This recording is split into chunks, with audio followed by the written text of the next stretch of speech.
Un sábado a la noche como cualquier otro, Juan terminaba de hacer un viaje con un pasajero. Su trabajo de chofer de Uber muchas veces lo hacía durante la madrugada.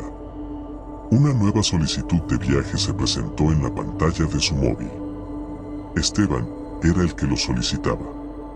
Lo aceptó y después de dejar al anterior pasajero se dirigió hacia allí. Era una noche cerrada, nublada, no había mucho tránsito. Ya era tarde y Juan comenzaba a sentir el cansancio de haber trabajado toda la semana.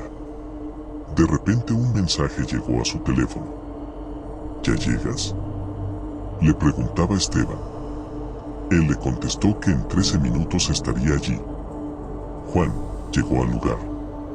Para su sorpresa, no había nadie ahí esperándolo. La dirección coincidía con un hospital. El chofer decidió enviarle un mensaje a Esteban. Estoy en el lugar, ¿dónde estás? Pasaron unos minutos y la respuesta llegó. El hospital. Juan volvió a mirar para todos lados, pero en la calle no había nadie. Otro mensaje llegó a su móvil. Estoy por salir, ¿puedes venir a ayudarme? El conductor dudó, pero pensó que quizás Esteban había estado con algún problema de salud que le impidiera caminar o moverse bien y quizás estaba solo. Entonces, estacionó su auto, cruzó la calle y se dirigió al hospital. En la entrada, unas luces parpadeaban y otras no, realmente no daba una buena sensación. Juan se acercó a la recepción en donde una mujer lo recibió. No había nadie más que él y ella. No estaba Esteban. Juan preguntó a la mujer si alguien había pedido un Uber, algún paciente o alguien que quizás estuviera allí hace unos segundos. La respuesta fue no. El conductor insistió, ya entrando en un estado nervioso que se hacía notar. La recepcionista le pidió que se calmara y le solicitó el nombre del pasajero. Cuando él dijo, Esteban, las luces se apagaron por completo. Las puertas del hospital se cerraron solas. Juan quedó inmóvil, perplejo. La recepcionista gritó y el miedo se apoderó de ella. Se empezó a sentir un frío extraño, y una voz de hombre se escuchó a lo lejos decir la frase: quiero irme a casa. La mujer y el chofer apenas se veían gracias a la luz de emergencia, pero hacia el final del pasillo del lugar, todo era oscuro. Al escuchar esa voz, Juan entendió que todo era parte de lo mismo. Algo paranormal estaba sucediendo. Las puertas de las habitaciones del hospital se escuchaban abrirse y cerrarse fuertemente. La voz repetía una y otra vez la misma frase. Las cosas que había sobre el mostrador cayeron al piso, como si algo o alguien las hubiese tirado con fuerza. Juan, en medio de la conmoción, gritó preguntando al aire cuál era el nombre de la persona que había hablado y la respuesta fue la que esperaba: Esteban. La recepcionista observó que, entre las cosas caídas en el suelo, estaba la lista de fallecidos recientemente y el nombre que sobresalía por sobre las demás hojas era el de Esteban. Rápidamente agarró la lista, leyó el cuaderno con los datos que luego serían ingresados en el sistema y observó que este hombre había muerto la noche anterior.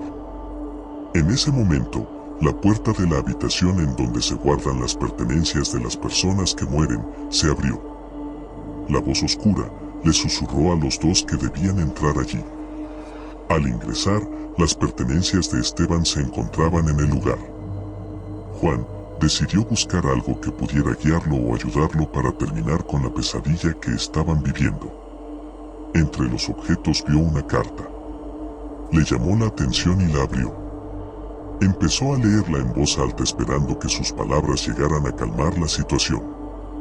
En esa carta, Esteban contaba a su familia cosas horribles que había pasado dentro de ese hospital.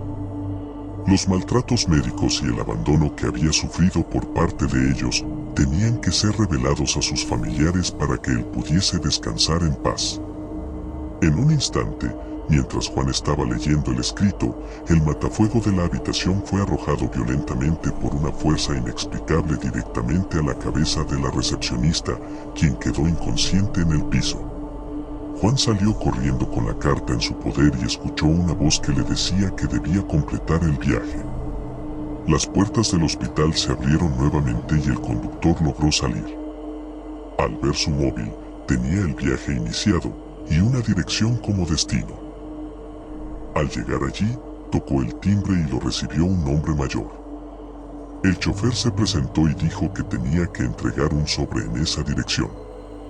El hombre le preguntó quién lo había enviado y Juan le respondió que la persona se llamaba Esteban. Inmediatamente, el hombre comenzó a llorar. Juan le preguntó si conocía a alguien con ese nombre. A lo que el hombre contestó: era mi hijo, yo soy Juan, su padre. El chofer quedó paralizado, el corazón se le salía por el pecho. Se despidió del padre de Esteban y emprendió el regreso a casa. Deseó con todas sus fuerzas haber ayudado a Esteban a poder descansar en paz, pero nunca más volvió a ese lugar para comprobarlo. Jamás pensó que iba a pasar por toda esa locura durante una noche de trabajo. Pero hay algo que, de ahí en adelante, él hace. Cuando recibe una dirección para hacer un viaje, siempre averigua antes que no sea la dirección de un hospital.